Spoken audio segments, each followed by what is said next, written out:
Edhe te fiti e ndau atë me botën.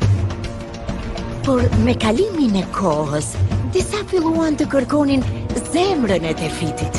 Ata besonin se nëse e shtinin në dorë atë, fuqia e madhe e krijesës do t'ishte e tyre. Edhe një ditë, më guximtari i të gjithëve fluturoi përmes oqeanit të pafund për ta marrë atë. Ai ishte një gjysmë perëndi i erës edhe i detit. Ai ishte një luftëtar, një mashtrues.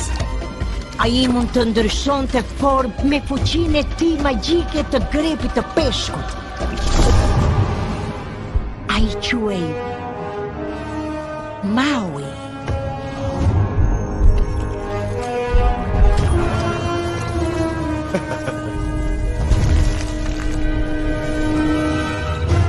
Por pas zemrën e saj, te fiti filloi të thermohej, duke sjellë një errësirë të tmerrshme.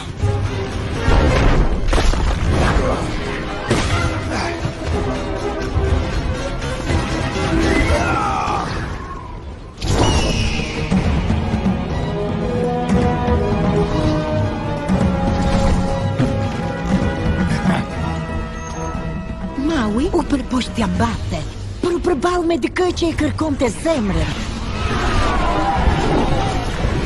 Peka, një demon i tokës edhe i zjarit.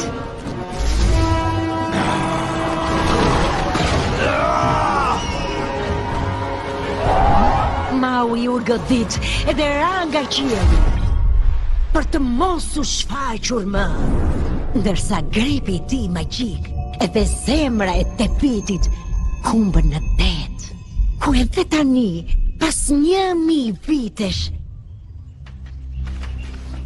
Peka edhe demonët e thellësisë kërkojnë zemrën, të fshehur në errësirën që do të vazhdojë të përhapet, duke larguar peshqit tan, duke lënë pa jetë ishull pas ishulli, derisa të gjithë ne të glabërohemi nga gjakatarët që nuk i ndahen vdekjes tonë të sigurt.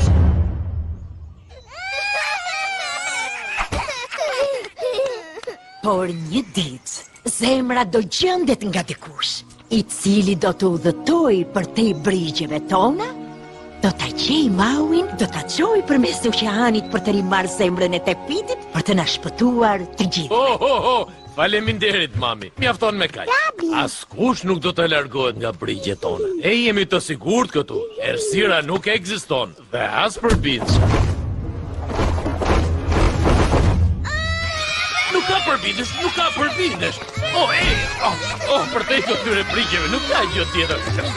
Sluis edhe deri tashmë. Aq kohë sa jemi në ishullin ton të sigurt, do të jemi mirë. Legjendat janë të vërteta. Dikush duhet të shkojë. Mami, o të luj është parajs. Kush do të largohej që këtu?